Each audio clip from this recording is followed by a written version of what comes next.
Je suis Rodrigue Bédinou, je suis prêtre du diocèse de Cotonou au Bénin. Je suis prêtre il y a de cela 18 ans. Actuellement, je suis à l'école d'initiation théologique et pastorale de l'archidiocèse de Cotonou comme directeur. Bien, bon, vous savez, la jeunesse, c'est le moment où s'éveillent les premiers sentiments. Et ces sentiments ont besoin d'être accompagnés. D'être accompagnés. Vous voyez, les jeunes, pas seulement africains, tous les jeunes, ils pensent souvent que l'Église est contre le rabot et que l'Église place des feux rouges partout. Vous ne devez pas faire, vous ne devez pas. Non. Je crois que l'Église est l'allié même de la jeunesse en matière d'amour. Nous prêchons un Dieu qui est amour. Voilà. Et ce Dieu qui est amour, et dont l'Église est le sacrement, et l'Église doit accompagner les jeunes sur le chemin de l'amour. Mais, et comme c'est un sentiment qui naît, qui s'éveille dans le cœur du jeune, et commence à... il vient donner des expressions du corps, des expressions. L'Église veut aider les jeunes à ne pas s'abîmer dans cette quête et à pouvoir vivre le véritable amour. Parce que l'amour mal vécu devient un déluge, dévaste la jeunesse, dévaste... Et on ne peut pas mettre tout sur le compte de l'amour. Alors, ce livre, L'art d'aimer et d'être aimé, c'est comme une ode à l'amour et qui détermine en même temps certains codes. Et je dis, ces codes-là sont très simples. C'est le respect de soi, le respect de l'autre. Ces codes sont très simples. C'est la gestion d'une certaine liberté en toute responsabilité. Ces codes sont très simples. C'est vivre dans une certaine vérité. Voilà. Parce que amour et vérité se rencontrent. Et dans une certaine liberté. La liberté ne consiste pas à faire tout ce que l'on veut. Il faudrait que, dans le jeu de cette liberté corresponde à la vérité de ma relation avec l'être humain. Donc, il y a aujourd'hui, dans un monde devenu très sensuel, où sur les réseaux sociaux, à tour de bras, un peu partout, voilà, la relation amoureuse est dévoyée. Il faut aider les jeunes. Voilà, il faut aider les jeunes. Et vous voyez, ce livre sur l'amour, l'art d'aimer et d'être aimé, le titre même, l'amour est un art. Voilà, l'amour est un art et nous sommes faits par l'amour et nous sommes faits pour l'amour. Et par conséquent, nous devons apprendre à vivre cet amour pour que cet amour nous porte et ne nous emporte pas. Donc il faut une certaine lucidité sur ce chemin. Les jeunes ont besoin de l'accompagnement. Ils ont besoin de l'accompagnement des aînés, des parents. Et ils ne peuvent pas dire je vais tout faire par moi-même. Ils ne peuvent pas. Ils ne peuvent pas tout tirer d'eux-mêmes. Ils ont besoin de... Et donc le respect de l'autre, vous voyez aujourd'hui, avec toutes les situations que nous avons, il faut d'abord le respect de l'autre. La parole donnée, le sens de la vérité. Parce que là où il n'y a pas la vérité, il ne peut pas avoir demain la fidélité. Or, l'amour se construit par la fidélité, par le respect de l'autre, par le respect de son corps et le corps de l'autre. Le corps ne nous appartient pas. Et nous n'avons pas seulement un corps, nous sommes aussi notre corps. Et donc, le corps est un don. Et quand il est donné, ce qui est un don, avec un mot d'usage. Et je ne peux pas faire ce que je veux avec mon corps, puisque c'est un don. Et ce don, je suis appelé à le conserver. Et ce don, je suis appelé à en prendre soin. Et donc, si je respecte mon corps, je ne peux pas abîmer le corps de l'autre aussi. C'est vrai que l'histoire de Saint-Valentin, qui a été un témoignage d'amour, de fidélité, et un témoignage pour défendre les valeurs même du mariage. Parce que le mariage devient le lieu sacré où l'amour se vit dans toutes ses harmoniques. L'amour, en français, c'est un mot très ambigu, qui recoupe tout. J'aime une fleur, je la coupe. J'aime mes enfants, j'aime ceci, j'aime ma soeur, j'aime une femme, ainsi de suite.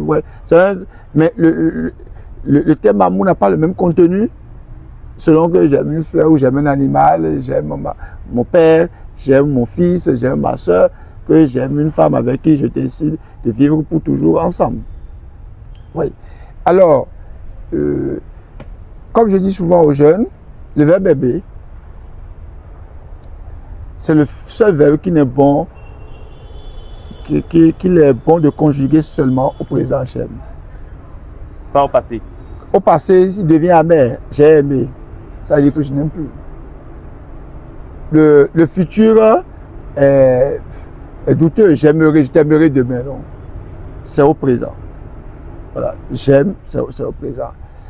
Et les Italiens disent, aimer, c'est vouloir du bien. Ti voglio bene, je te veux du bien. Alors, chaque acte d'amour qu'un jeune pense poser, il se demande si cet acte-là est le bien de la personne qu'il pense aimer et est son propre bien. Est-ce qu'il peut l'assumer? Et c'est là où je parle du respect de son corps et du corps de l'autre. Voyez, malheureusement, pour des raisons commerciales, des raisons de marketing, le sens a été dévoyé. Et ça peut devenir donc un lieu d'orgie, un lieu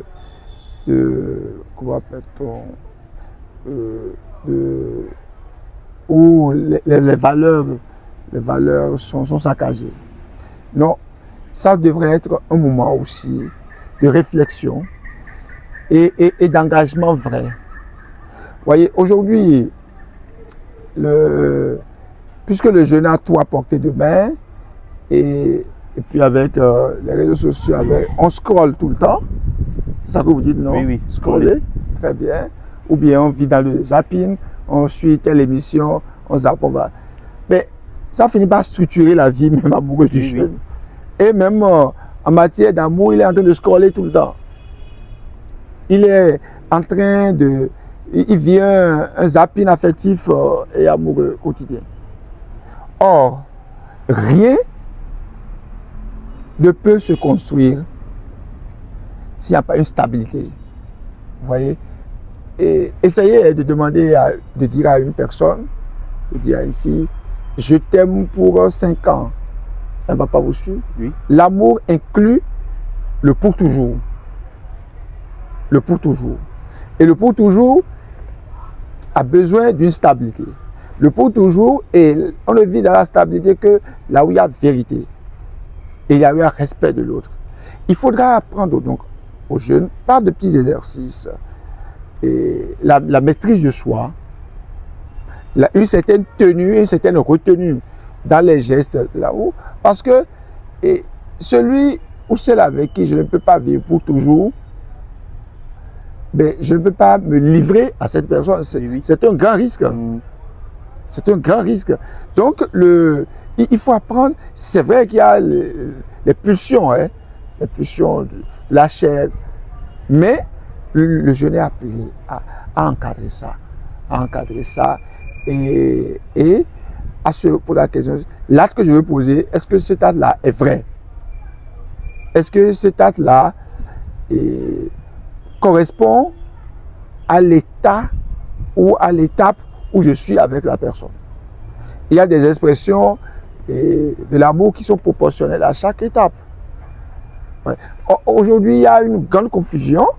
Et puis, bon, les jeunes ne vivent même plus certaines étapes de camaraderie, et d'amitié, de copinage, de fiançailles. Et puis, bon, le temps pour se marier. Non. Il y a une confusion des étapes. Et puis, ils tombent dans l'amour. Mais quand vous tombez dans l'amour, il y a beaucoup de chances que vous sombriez. Merci Père, merci beaucoup pour l'explication. Maintenant, est-ce que vous pouvez résumer en quelques mots ces 2 livres à ceux qui n'ont pas encore lu? Et est-ce que vous avez quelques conseils à donner aux jeunes aujourd'hui? Bien, résumer ces 2 livres, c'est dire simplement que jeune, oser l'art d'être aimé, d'aimer et d'être aimé. Oser, jeune, oser l'art d'aimer et d'être aimé, c'est le moment favorable. Donc, les deux titres sont simplement ensemble. Et je voudrais dire aux jeunes que c'est le plus beau temps de leur vie. C'est le temps où je les invite à être des jeunes qui s'émerveillent. C'est-à-dire des jeunes qui sont enthousiastes devant le vrai, devant le beau, devant la vérité. Ils sont émerveillés face aux valeurs, face à tout ce qui est promotion de l'autre, des jeunes émerveillés. Et leur cœur et l'étape de la vie où ils se situent est propice à cela. Que ce ne soient pas des jeunes blasés, que ce ne soient pas des jeunes douillets, des jeunes, voilà, je dis souvent des jeunes spaghetti, c'est-à-dire des jeunes qui sont vertèbres. Non, qui soient des jeunes audacieux. Et j'ai dit tout à l'heure que oser, ce n'est pas tout oser. Mais en même temps, à l'émerveillement, se joint aussi l'indignation. Qu'ils soient des jeunes capables d'indignation. C'est-à-dire capables de se digner face au mal, face au mensonge, face à tout ce qui devient pesanteur et empêche l'Afrique d'aller de l'avant. Qu'ils ne soient jamais de ceux qui acclament le mensonge, qui acclament le vice, les contre-valeurs.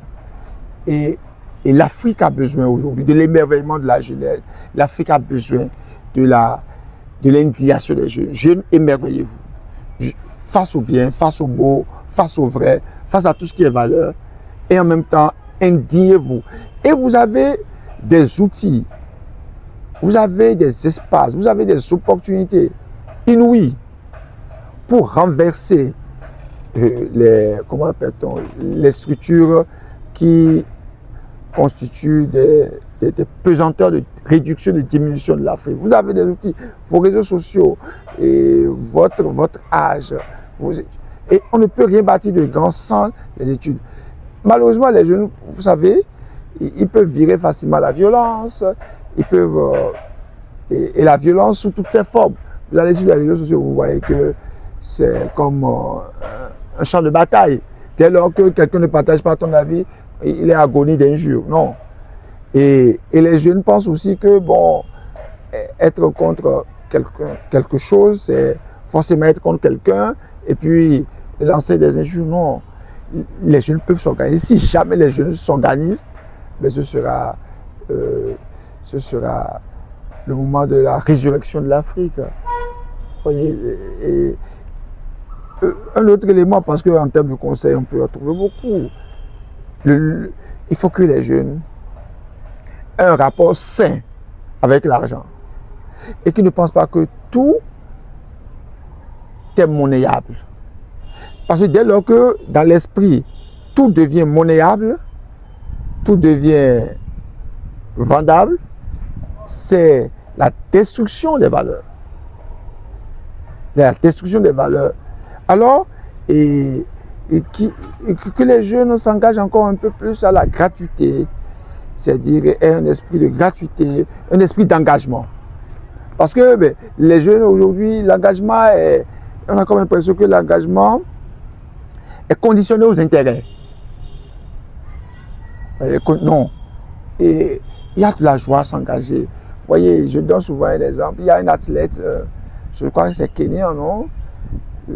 Qui, lors de la course... Usain Bolt. Non. Pas lui. Je ne sais pas si c'est Usain Bolt, Samuel quelque chose, je ne sais plus. Un jeune, il avait 26 ans, il y a de cela 5 ou 6 ans, et il courait. Et une course, et il y avait son compatriote qui, durant la course, est tombé. Et vous savez ce que ce jeune a fait? Il s'est arrêté, il a pris son compatriote dans les bras, et cela l'a empêché d'être le premier de la course. Il a sauvé. Et quand il est reparti dans son pays, les gens l'ont acclamé, ils appellent ça la victoire du cœur. Vous voyez? Et les jeunes doivent être audacieux, les jeunes doivent être des jeunes déterminés dans le bien et s'y engager, quoi. Et c'est là qu'ils donnent. Je pourrais vous donner, je vais vous donner 2 exemples quand même. au niveau ecclésial. Deux exemples. Ce jeune de 26 ans, Floribert Boanachui, un Congolais, qui après ses études à la capitale, au Congo, la capitale c'est Kinshasa, il a décidé de retourner chez lui à Goma pour développer son espace. Et je crois qu'il est dans des structures de douane où on doit vérifier les marchandises. Et voilà un bateau de marchandises avariées. Et on lui propose de l'argent. On va te donner de l'argent. Et tu laisses passer la marchandise. Il a dit non. Je ne vais pas, pour de l'argent, mettre à risque la santé de mes compatriotes. Il aurait pu dire, mais écoutez, si moi je ne prends pas l'argent, quelqu'un d'autre le prendra. Non. Il a dit non, il a été assassiné pour ça, à 26 ans. Aujourd'hui, il a l'honneur de la gloire des hôtels. Voilà. Et s'il y avait beaucoup de jeunes comme ça, qui sont déterminés par les valeurs et qui ne regardent pas seulement les intérêts, ce serait un bel avenir pour l'Afrique. Deuxième exemple, j'ai donné l'exemple d'un Congolais. Je vais donner l'exemple d'un jeune Italien, je ne sais pas quel âge il avait, Carlo Acutis. Un jeune comme vous, moins que vous, 15 ou 16.